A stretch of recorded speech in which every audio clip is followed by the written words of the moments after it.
Hey, this is Miss Strom. I'm here with James and Gemma, and we're going to read Chapter 8 for you guys. So, Chapter 8 English class passed without incident. Miss Plimsoll distributed word lists for her pupils to take home.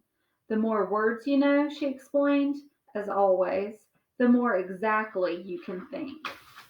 There were some difficult new words, John noticed: avarice, indigestion, acidity, unhealthiness, moderation, digestibility. Do you know those words? Mhm. It means being healthy. Oh, well, it does kind of have to deal with being healthy. Do you know those words, James? Some of them. Some of them, okay. They're tough. As Miss Plimsoll explained the meaning of each one, it seemed to John as though they all had a special bearing on his present uncomfortable condition. At last the bell rang. "Very well, class," Miss Plimsoll said. "Time for outside activities. Good afternoon."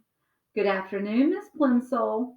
Miss Plimsoll gave the signal for dismissal, and the pupils in the front row filed out, followed by those in the second row, including John and Susan. Susan played a violin in the school orchestra, and usually she and John went to the rehearsals in the auditorium together. This time Susan hurried on ahead of him. John followed very slowly. The members of the orchestra were sitting at their music stands on the auditorium stage when John, carrying his dark blue trumpet case, got to his chair in the brass section. Mrs. Quaver had already begun to explain a difficult passage to the girl who played the flute.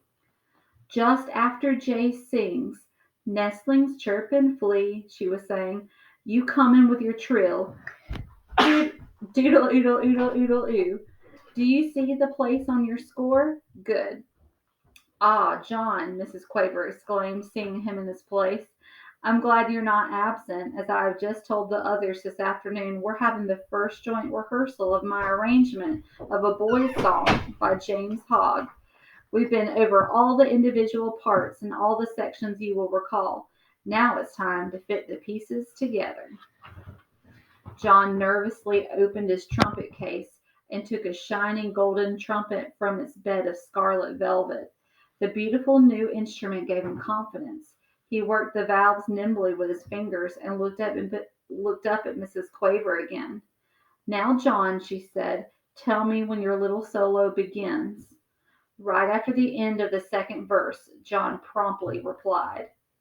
He had practiced his part every evening in the basement at home for the last 2 weeks. He knew every note perfectly.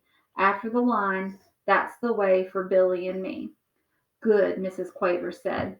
"And don't forget what I told you, John. This is a happy song. I want you to play ta ta ta ta ta ta ta ta ta ah, simply repeating the rhythm of the voice. And I want you to be light and lively.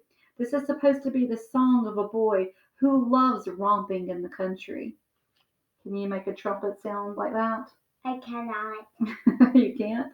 Ta ta ta ta ta ta ta ta ah. John I'm thought. going to learn how to do it You're at gonna learn. some point. Okay. That shouldn't be too difficult, even with the whole orchestra listening to him.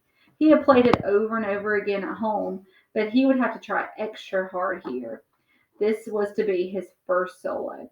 Everyone else was depending on him to play it properly. "Right," said Mrs. Quaver brightly. With her baton she rapped twice sharply on the music stand before her. All the musicians brought their instruments into playing position. Susan poised her bow over the strings of her violin. John held his trumpet close to his mouth and wiggled his fingers on the valves. What do you think is going to happen? Chocolate. But I have something kind of like that. I'm going to show you it, but I won't play it. It's too loud. No, It's somewhere in here. no, it's okay. We don't need to pull that out. Okay. So you think what's going to be chocolate? Yeah, I know it. We've been listening to this a lot. Okay, you think it's going to turn to chocolate? Mm-hmm. All right, let's see. Mrs. Quaver's baton moved from side to side, up and then down. The cymbals clashed and the drums thumped. The pianist brought his fingers down on the ivory keys of the piano. The violinists and cellists made their weeing and whooping sounds. All were in perfect unison. The rehearsal had begun. After the introduction, one of the older boys began to sing. Hey, you're an older boy. You want to sing it? No, I hate cats. No, you don't want to? Where the pools are bright and deep, where the gray trout lies asleep, up the river and over the lea, that's the way for Billy and me. After the last line of the verse, John's fellow trumpeter echoed the rhythm of the singer's voice. Ta ta ta ta ta ta ta ta ah ah. Mrs. Quaver smiled approvingly at the successful performance, and with her baton gave the singer the signal to begin the second verse. Where the blackbird sings the latest, an oboe went peep. Where the hawthorn blooms the sweetest, where the nestlings chirp and flee, the flute warbled according to plan. That's the way for Billy and me. John swallowed with an effort and put the mouthpiece of his trumpet to his lips for his solo.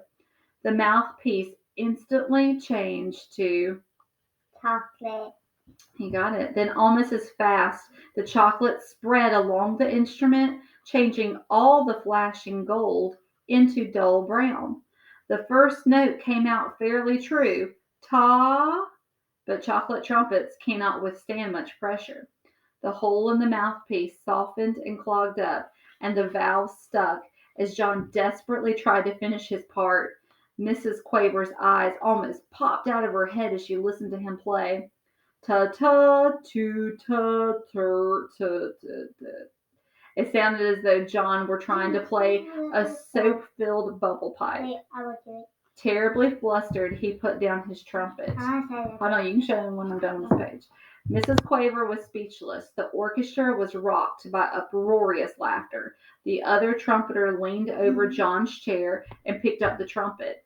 It's a chocolate trumpet, he shouted derisively. Here, you want to show? Get up there. Oh, that's the picture. No wonder it sounded like that. John Midas was trying to play a chocolate. John didn't wait to hear any more. He fled from the stage and out to the playground. Without stopping even to look around, he ran through the stone gateway and homeward. Where do you think he's running to? Home. Because he's running he homeward. did eat chocolate at night. He was on top of a tree. Now he might. Tell his mom the truth. He might need to. Sounds like he's in trouble. Yeah. Mm-hmm. And he might get grounded for 2 weeks. Grounded for 2 weeks. I don't know. That's specific, Jimmy. That is specific. Well, thanks for reading with us. And tomorrow you'll hear from another mystery reader for chapter 9. And when you're ready. Ooh. All right, say bye. Bye. Bye.